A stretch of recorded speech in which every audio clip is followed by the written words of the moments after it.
안녕하세요. 안녕하세요. 그동안 국영수 공부를 다루는 동안에 제 채널을 문과 학생들도 많이 봐주시는 것 같아서 오늘은 친구와 함께 사회탐구, 그중에서도 생활과 윤리, 사회문화, 정치와 법, 한국지리, 그리고 동아시아사에 대해서 다뤄보려고 합니다. 사탐 과목 선택법부터 시작해서 내신 공부법, 수능 공부법, 암기법까지 모두 자세히 설명해준다고 하니까 궁금하셨던 분들은 시청해주시면 좋을 듯 합니다. 안녕하세요. 저는 채널 주인 친구고요. 교대생입니다. 자, 가장 처음으로는 내신에서의 과목 선택에 대해 알아보려 하는데요. 학생이 선택 과목을 고를 때 많은 고민을 하는 편이니 혹시 본인은 어떤 기준으로 사탐 과목들을 선택했는지 알려줄 수 있나요? 먼저 자기 생활기록부에 필요한 과목을 선택합니다. 내가 만약에 역사교육과에 가고 싶다고 하면 동아시아사 세계사를 선택하고 윤리교육과에 가고 싶다고 하면 윤리와 사상, 생활과 윤리를 선택하는 게 유리하겠죠. 아, 그렇다 치면 그 서울대에서 지정한 학과별 권장 과목도 검색해서 참고해 보는 게 좋을 테요. 그리고 사람 많은 과목을 차례로 넣습니다. 저는 사람이 많은 과목일수록 부담이 줄더라고요. 대체로 혹시 내가 작은 실수를 했더라도 미끄러지는 폭이 그렇게 크지 않을 가능성이 커요. 그래서 저는 사람 많은 과목을 선택하는 것을 추천합니다. 맞아요. 수능에서는 적어도 정말 몇천 명, 몇만 명 단위이지만 내신에서는 학생들 중 4%의 학생들만 1등급을 받다 보니까 인원수에 따라서도 고민해 볼 수 있겠어요. 그리고 저희 학교의 경우에는 2학년의 사탐 과목 수강자 중에서 가장 인원이 많은 과목과 적은 과목이 한 3배 정도 차이가 난 만큼 과목 간 인원의 그 편차가 큰 학교라면은 더더욱 고민해 볼 필요가 있을 것 같아요. 그 다음에는 내가 정말 하기 싫은 내가 취약한 과목을 뺍니다. 한국사와 통합사회를 하다 보면 대충 알게 될 거예요. 아, 나는 윤리를 정말 못하는구나. 아, 나는 역사 정말 싫어. 이렇게요. 이렇게 자신의 성향을 바탕으로 과목을 바꿔 끼는 거죠. 다음으로 학생 수가 많은 과목이나 하고 싶은 과목, 재밌을 것 같은 과목으로요. 맞아요. 저는 사탐은 아니고 과탐을 선택했지만은 무엇보다도 저의 성향과 흥미를 가장 우선시해서 선택했던 것 같습니다. 그러면 완성! 요약하면 내 진로 고려하기, 인원수 생각하기, 나의 성향 고려하기. 이렇게 선택하면 쉽게 선택할 수 있을 거예요. 그렇게 저는 2학년 때 생활과 윤리, 사회문화, 정치와 법을 선택하고 3학년 때 한국지리와 동아시아사를 선택했습니다. 이제 내신 공부법에 대해 소개해 드릴 텐데요. 내신에서의 사탐 공부의 경우에는 과목 특성보다는 좀 더 전체적인 공부법이 존재할 듯한데 소개해 줄 수 있나요? 네, 지금부터 제 내신 공부 방법 틀을 소개해 드릴 건데요. 저는 사탐 공부를 할 때 5과목 모두 이 기본 틀을 벗어나지 않았습니다. 먼저 학교 수업 시간에는 선생님 판서나 추가 설명을 교과서나 학습지에 다 받아줬고 절대 수업 시간에 졸거나 딴짓을 하지 않았습니다. 이거는 기본이죠. 맞습니다. 내신에서는 선생님께서 개인적으로 중요하게 생각하시는 부분이 중간고사, 기말고사에 좀 더 중점적으로 출제되기도 하고 또한 학교에서 배운 사탐 개념은 수능까지 쭉 가져갈 수 있을 거기 때문에 정말 중요하게 생각하고 집중해서 들어야 할 것 같습니다. 그리고 학교 수업으로만 이해하는데 어려움이 있는 과목들은 추가로 인터넷 강의를 들었습니다. 문제풀이는 따로 일정이 없어서 자습 시간이 충분히 확보될 수 있는 평일 중에 3, 4일씩 잡아 하루에 한 과목씩 처리했는데요. 이 3, 4일 동안 3개의 문제집을 풀면서 개념과 문제 유형, 제 약점을 파악했습니다. 그때 풀었던 문제집은 마더텅 1등급 만들기 수능 특강입니다. 마더텅은 정말 많은 문제를 담고 있기 때문에 개념을 알아가고 문제 유형을 파악하기에 아주 좋은 문제집입니다. 문제 풀 때 한 번에 다 풀고 채점하지 말고 한두 문제 풀고 채점하는 식으로 하면 나도 모르게 갖고 있던 오개념을 바로잡기 쉽습니다. 네, 특히 많은 문제들이 기출이라는 점이 정말 중요하죠. 내신이든 수능이든 그 어떤 과목이든 기출 분석은 정말 중요하다는 점을 염두에 두셔야 합니다. 다음으로 1등급 만들기는 마더텅과는 조금 다른 내신형 문제를 더 담고 있어서 색다른 문제를 만나볼 수 있어 좋았습니다. 마더텅을 푼 다음에 풀었고 마더텅에 나오지 않아 놓쳤던 처음 보는 개념을 다시 잡았습니다. 마지막으로 수능 특강은 많은 학교 선생님들께서 부교재로 사용하시기에 사서 풀어보았는데요. 아예 처음 본 유형들이 가끔 나오더라고요. 그리고 문제 수가 별로 없기 때문에 마지막 정리로 휙휙 풀기 좋습니다. 맞아요. 가끔 이렇게 뭔가 수특을 좀 불허하시는 학생들이 있는데 아무리 뭐 연기율이 낮다 어떻다 해도 모의고사나 수능에서 나오는 신유형이 수특에서 예고되기도 하고 그냥 좀 저렴한 엔제다 이렇게 생각하시고 푸는 것도 좋을 듯합니다. 이때 3, 4일에 한 과목씩 처리하면 문제 풀어본 지 좀 오래된 과목은 감을 잃을 수 있기 때문에 단원 마무리 같은 부분은 빼두고 시험 2, 3일 전에 풀기도 했습니다. 문제 풀 때 항상 헷갈렸거나 틀린 문제는 해설지를 보면서 제시문과 선지를 모두 분석했고 잘 모르겠는 건 끝까지 불고 늘어지면서 완벽하게 이해한 후에 다음으로 넘어갔습니다. 시험 D-일주일이 오면 교과서와 학습지를 시간 나는 대로 계속 읽었고 내가 추가로 암기해야 할 부분을 따로 빼서 정리하고 암기했습니다. 시험 전날에는 틀렸던 문제들을 다시 보면서 유의해야 할 점을 파악했고 교과서와 학습지, 암기할 거 정리해놓은 종이를 계속 읽으면서 마지막 정리를 했습니다. 시험이 끝난 이후에는 시험지에 선생님의 출제 스타일이 보이기 때문에 시험지를 분석하며 더 꼼꼼히 공부해야 한 부분을 알아내고 내가 취약한 부분을 알아내 다음 시험을 대비했습니다. 다음으로는 과목별로 들었던 강의와 과목별 세부 공부 방법에 대해 소개해 드릴게요. 가장 먼저 제일 많은 수험생들이 선택하는 생활과 윤리에 대해 다뤄보겠습니다. 기본적으로 윤리는 말장난이 심한 과목입니다. 말장난에 걸려 넘어지지 않을 자신이 있는 학생에게 추천하고요. 계산과 너무 많은 암기가 싫은 학생이 들으면 좋을 것 같아요. 생활과 윤리는 과목 이름처럼 우리 생활 속 문제를 윤리적으로 바라보는 과목입니다. 마치 생명윤리처럼요. 제시문을 보고 이 사상가가 누군지 알아내고 많은 선지 중 이 사상가의 주장을 가려낼 수 있어야 하고 다른 사상가와 비교하고 대조할 수 있어야 합니다.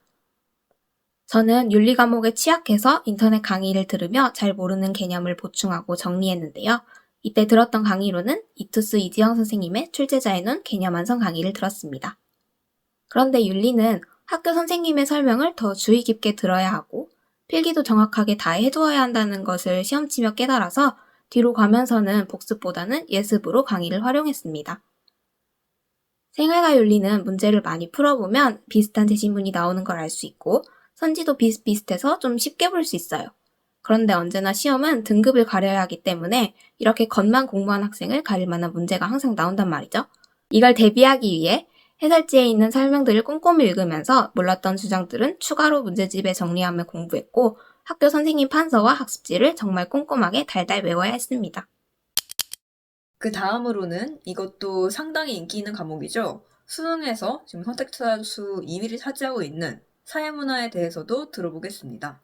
사회문화는 양이 적고 말장난이 적은 대신 계산이 나옵니다. 도표가 나오죠.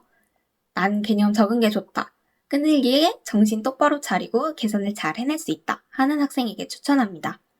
이게 어려운 계산은 아니지만 하다 보면 내가 지금 뭘 계산하고 있는 거지 하는 순간이 가끔 나오거든요. 예, 그래서 사탐계의 화학이라는 말을 전 들어본 것 같아요. 사회문화는 우리 주변의 사회문화 현상을 다루는 과목입니다. 사회구조, 문화, 계층, 사회변동 이런 걸 다루죠. 주로 사회 현상을 바라보는 관점이나 이론, 사회 집단과 조직, 문화의 종류, 복지제도 이런 것들을 비교 대조하는 문제가 나온다고 보면 됩니다. 그리고 도표 문제는요. 계층이동 인구 계산해서 분석하고 노동자 임금, 인구 부양비, 성비 이런 거 계산해서 분석하는 문제가 나옵니다. 저는 학교 수업이 조금 그랬어서 인터넷 강의를 들으면서 개념 공부를 아예 새로 했습니다. 생윤처럼 사회문화도 이투스 이지영 선생님의 출제자에는 개념 완성 강의를 들었습니다. 사문은 개념을 확실하게 알고 문제를 풀면 쉽게 풀 수 있습니다. 많이 풀어보면 도움이 될 거고요. 그리고 도표 문제를 풀 때는 정신을 차리고 깔끔하게 정리하며 푸는 게 좋고요. 최대한 문제를 많이 풀어보는 게 중요합니다. 그래서 족보닷컴에서 문제를 더 출력해 풀었던 기억이 있습니다. 시험 볼 때는 도표 문제를 가장 마지막에 푸세요. 그리고 도표 문제를 포기하는 학생들을 많이 봤는데 도표를 포기하는 순간 여러분의 성적은 저 멀리로 날아가니까 이게 해설지를 끼고 차근차근 하면 언젠가 되거든요. 그러니까 꼭 도표를 챙기셨으면 좋겠습니다. 이 도표가 어려운 문제만 있는 건 아니거든요. 정말 쉬운 문제도 있어요. 그러니까 어렵다는 얘기만 듣고 쉽게 버리지 않았으면 좋겠습니다. 다음으로 소개할 과목은 정치와 법입니다. 정치와 법은 세세하게 외울 것이 많고 계산이 있는 과목입니다. 나는 추상적인 게 싫다, 딱 떨어지는 게 좋다, 꼼꼼하게 외우는 거 나름 잘한다 하는 분들이 선택하시면 좋을 것 같아요. 배우는 건 정치와 법에 대해 배우는데요. 정치는 우리가 초등학교 사회부터 통합사회에 나오는 것들을 조금 더 심화해서 배운다고 생각하면 될 것 같고, 법은 민법 몇 조 이런 걸 외우는 건 아니고, 민법에서는 민법 관련된 기본 개념을 배우고, 계약, 불법행위인가, 결혼, 이혼, 상속 이런 것들, 형법에서는 형법 관련된 개념, 형사 절차를 배우고, 노동법과 근로자의 권리를 배웁니다. 정치와 법은 강의를 따로 듣지는 않았어요. 대신 개념 정리를 할 때 노트 정리를 했습니다. 수업 들은 날 저녁에 학습지와 교과서를 모아서 보기 쉽게 정리하면서 복습하고 외웠는데 그렇게 하니까 기억에 오래 남더라고요. 개념이 많아서 그날그날 복습하지 않으면 한 번에 몰아서 해야 하기 때문에 금방 실증이 나서 꼭 수업 들은 날 복습을 해줬습니다. 근데 그러고 보니까 정치와 법에도 계산이 있다고 들었던 것 같은데요. 정치와 법에도 계산이 있어요. 의석수 계산이랑 상속. 이게 상속은 여러 번 하다 보면 쉬운데 의석수 계산은 만약에 어려운 문제면 정말 경우를 다 나눠서 계산을 해야 해서 짜증이 나거든요. 하지만 차분히 하면 다 할 수 있습니다. 근데 저는 내신 시험 문제에서 의석수 계산은 안 나왔어요. 이것도 학교마다 다 다르지 않을까 싶습니다. 그 다음으로는 한국지리에 대한 설명을 들어보겠습니다. 한국지리는 지도 보는 거 괜찮다? 도표그래프 문제 잘 풀 수 있다 하는 분들에게 추천합니다. 정말 도표그래프 문제가 많거든요. 한국지리는 우리나라의 공간에 대해 다루는 과목입니다. 이것도 초등학교부터 배웠던 지리에서 조금 더 심화한 정도의 새로운 개념이 추가되는 정도입니다. 위치, 영토, 지형과 기후, 촌락과 도시, 자원과 산업, 인구 변화, 우리나라 지역 이해를 배웁니다. 주로 사진, 지형도, 지도, 도표 그래프를 던져주고 이게 무슨 지형이냐, 여기가 어디냐, 이 지역의 특징은 뭐냐 이런 걸 물어봅니다. 인강은 메가스터디 이기상 선생님의 내신 강의를 들었습니다. 다 듣진 않았고 문제를 풀다가 헷갈리는 부분만 부분적으로 들었습니다. 한국지리는 풀어도 계속 틀리길래 자이스토리 사서 새로운 마음으로 다시 풀었던 기억이 나네요. 강수량 쪽은 많이 풀어보고 좀 익숙해지면 괜찮은데 지역별 산업 들어가면 머리가 터지더라고요. 근데 이것도 많이 풀어보고 개념을 탄탄히 하면 잘 풀 수 있습니다. 그리고 2차 고사 때는 수능 완성이 나왔길래 수능 완성도 사서 풀었습니다. 자이스토리랑 마더텅이랑 문제가 거의 똑같아서 외운 것들도 있는데 수능 완성 푸니까 새로운 문제를 풀 수 있더라고요. 혹시 풀어도 문제가 부족하다 싶으면 수능 완성도 사서 풀어보시는 걸 추천드립니다.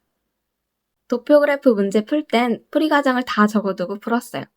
틀린 문제는 당연하고 문제를 풀다가 헷갈렸다면 무조건 해설지 펼쳐서 다 분석했고 내가 잘못 생각한 부분은 없었는지 체크하면서 문제를 풀었습니다. 근데 저는 그 한지를 공부하는 친구들을 보면서 그 백지도를 보고 거의 뭐 공포마저 느꼈는데 혹시 백지도는 어떻게 암기하나요? 백지도는 방법이라고 할 거 없이 그냥 무작정 외웠는데요. 사실 문제 풀다 보면 자동으로 외워지기 때문에 처음에 안 외워진다고 절망하실 필요는 없고 문제를 많이 풀다 보면 저절로 외우게 됩니다. 이게 똑같은 것만 계속 물어보거든요. 하지만 그래도 안 외워진다 하면 지역 모양을 이미지화해서 외우거나 부산, 울산, 경주, 포항, 서산, 당진, 아산, 천안 이렇게 지역의 순서를 외우면 도움이 될 것 같습니다. 마지막으로는 동아시아사에 대해 다뤄보도록 하겠습니다. 마지막 동아시아사는 나는 역사가 좋다. 역사 과목의 많은 암기량 감당할 수 있다. 연표 외울 수 있다. 말장난이 너무 싫다. 계산 싫다 하시는 분들에게 추천해 드립니다. 이게 동아시아사는 암기랑 선지 분석만 하면 시간도 얼마 안 쓰고 금방 깔끔하게 풀 수 있기 때문에 공부하는 만큼 성적이 나오는 과목이죠. 동아시아사는 동아시아 지역의 역사에 대해 배우는 과목입니다. 사료를 보고 어떤 사건, 인물, 나라인지 분석하는 문제를 풀어야 합니다. 개인적으로 사료 해석이 85%를 차지한다고 생각합니다. 지도를 보고 이게 몇 세기의 지도인지도 알아야 하고 유물도 알아야죠. 왕업적도 알아야 하고 조약의 내용도 알아야 하고 알아야 할 게 참 많습니다. 물론 다른 과목도 암기할 건 많지만요. 인강은 학교 내신 준비하면서 따로 듣진 않았고 그 전에 메가스터디 이다지 선생님의 개념 완성 강의를 들었습니다. 동아시아사는 사건 던져주고 이 사건 이전에 일어난 일은 가와 나 사이에 일어난 일은 이런 형태의 문제가 많습니다.